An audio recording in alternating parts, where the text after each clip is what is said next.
Hola, bienvenidos a este nuevo análisis. Hoy tenemos por delante un viaje absolutamente fascinante. Vamos a desentrañar ese choque, a veces sorprendente, que existe entre los mitos de nuestra identidad nacional y los datos genómicos reales. En concreto, vamos a poner bajo el microscopio a dos gigantes de Sudamérica, Argentina y Brasil.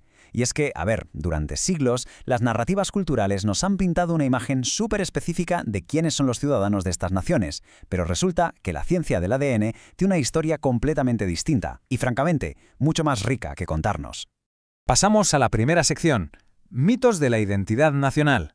Bueno, vamos a meternos de lleno en esto. Para entender el presente genético, primero hay que ver cómo la memoria histórica define cómo se ve a sí misma una nación. Por un lado, tenemos Argentina. Históricamente, han construido una identidad nacional basada, digamos, en un modelo de exclusión. Es decir, las narrativas oficiales y los censos a menudo han proyectado la imagen de un país con una herencia europea casi absoluta. Estamos hablando de que rozaba un asombroso 97% en la percepción pública, prácticamente borrando otras raíces. Y por otro lado tenemos a Brasil, que optó por algo totalmente distinto, un modelo de integración, reconociendo y celebrando esa herencia mixta europea, africana e indígena. Son dos formas radicalmente opuestas de contar una misma historia.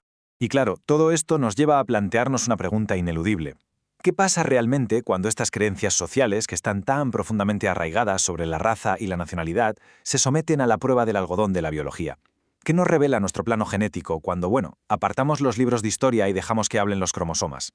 Vamos con la sección 2, la realidad genética argentina.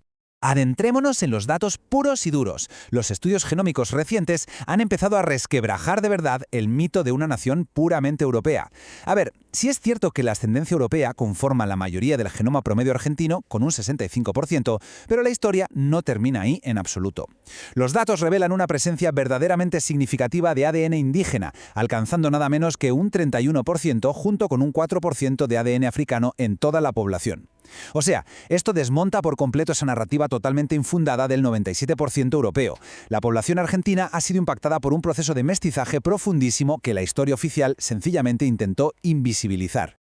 Ahora, lo que es realmente interesante de esta diapositiva es el contraste directo con su país vecino. Al analizar el promedio nacional de Brasil, nos encontramos con un 68% de ascendencia europea, un 20% africana y un 12% indígena. Y aquí hay una ironía tremenda. Pensadlo. A pesar de que la identidad cultural argentina se percibe como abrumadoramente más blanca en comparación con la famosa identidad mestiza de Brasil, resulta que la realidad genómica nos dice que Brasil tiene, en promedio, una proporción europea ligeramente superior a la de Argentina. Es una paradoja monumental. Literalmente la biología y la cultura apuntando en direcciones diametralmente opuestas.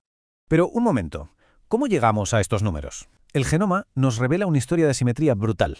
En Argentina la mezcla genética no fue para nada equitativa. Fijaos en esto. Al analizar el cromosoma Y, que es el que se transmite de padres a hijos, el 94,1% es de origen europeo. Sin embargo, si miramos el ADN mitocondrial, que se hereda exclusivamente por vía materna, el 53,7% de los linajes son de origen indígena americano. Esta enorme discrepancia saca a la luz la dura realidad de la colonización, donde los hombres europeos tuvieron descendencia con mujeres indígenas. Esto ha dejado una herencia materna oculta en millones de personas que hoy, curiosamente, se perciben a sí mismas como puramente europeas. Y este fenómeno biológico choca de frente con lo que podríamos llamar el efecto porteño. La estratificación social y la abrumadora representación mediática de Buenos Aires, que tiene un corte mucho más europeo, crean una especie de bucle en todo el país. Es decir, ciudadanos del noroeste u otras regiones del interior donde la ascendencia indígena supera a menudo el 60%, se siguen identificando culturalmente como blancos. Comparten el idioma y la cultura nacional que dicta la capital. Es un poder blando poderosísimo que llega a eclipsar su propio diseño genético y consolida un sesgo de autopercepción muy profundo. Pasamos a la sección 3, el mapa regional brasileño.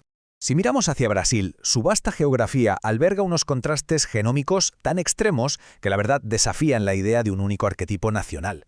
No se puede hablar del ADN de Brasil sin dividir su inmenso mapa en 5 grandes regiones.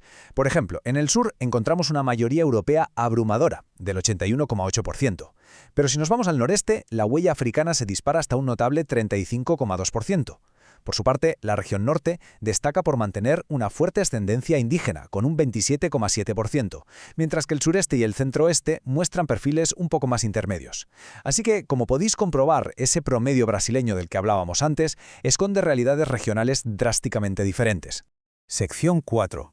Las huellas de la historia. Y esto ilustra a la perfección cómo estos porcentajes genéticos no surgieron de la nada, son el eco directo de acontecimientos históricos y de flujos migratorios muy específicos. El noreste, sobre todo estados como Bahía, fue la cuna de la colonización portuguesa y el principal destino del trágico comercio transatlántico de esclavos, procedentes especialmente de Nigeria y Ghana. Eso explica esa altísima ascendencia africana que vemos hoy. Por el contrario, en el sur, el gobierno incentivó masivamente la llegada de europeos como mano de obra asalariada en los siglos XIX y XX. Y mientras tanto, en la vasta región norte, el aislamiento geográfico de la cuenca amazónica fomentó una integración mucho mayor entre los colonos y las poblaciones nativas. Llegamos a la sección 5, la ciencia de los marcadores. Llegados a este punto, seguro que os preguntaréis, vale, pero ¿cómo sabemos todo esto con tanta precisión? Pues la clave está en las herramientas biológicas que usan los investigadores. El pilar de muchos de los primeros estudios fueron los STRs, o repeticiones en tándem cortas. Básicamente son marcadores que evolucionan rapidísimo, lo cual es fantástico para pruebas de paternidad o en ciencia forense. El problema es que, como mutan a esa velocidad, introducen muchísimo ruido estadístico, y eso distorsiona severamente la reconstrucción de nuestro historial ancestral más profundo, sobre todo en poblaciones tan mestizadas como las de América Latina. Así que la gran revolución llega cuando comparamos estos marcadores rápidos con los SNPs o los marcadores Indels. La diferencia principal es que estos últimos son de evolución lenta. Al no mutar con tanta frecuencia, actúan como unas anclas genéticas increíblemente precisas a través de los milenios. Son capaces de rastrear con una exactitud asombrosa nuestros orígenes continentales profundos, separando claramente la herencia europea, africana e indígena. Y lo más importante, sin ese molesto ruido estadístico del pasado. Así que el punto crucial aquí es que la lente científica que utilicemos cambia literalmente la historia que vemos. Fijaos, un estudio fundamental llevado a cabo en Salvador, Bahía, hizo algo muy revelador. Extrajo muestras del mismo grupo exacto de personas. Cuando midieron la ascendencia usando los marcadores rápidos, obtuvieron un resultado, pero al utilizarlos de evolución lenta, los porcentajes ancestrales cambiaron estadísticamente, mostrando la verdadera historia genética. Esto nos advierte clarísimamente que para comprender nuestro pasado, el tipo de marcador molecular que se usa lo es absolutamente todo. Todo este recorrido científico nos lleva a una conclusión magistral que está muy bien plasmada en la literatura académica. Los investigadores lo resumen de la siguiente manera. El paisaje genómico de América Latina está definido por una compleja historia demográfica, caracterizada por una alta heterogeneidad interindividual y un desajuste significativo entre la realidad genética y las identidades nacionales.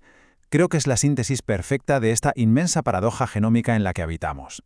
Y para cerrar nuestra exploración de hoy, me gustaría dejar en el aire una reflexión final. Cuando la biología y la información que llevamos en nuestras propias células desmienten directa y categóricamente los libros de historia y nuestros propios mitos de identidad, ¿qué pasa después? ¿Será capaz esta precisión genómica de reformar nuestras construcciones sociales y nuestra autopercepción colectiva en los próximos años?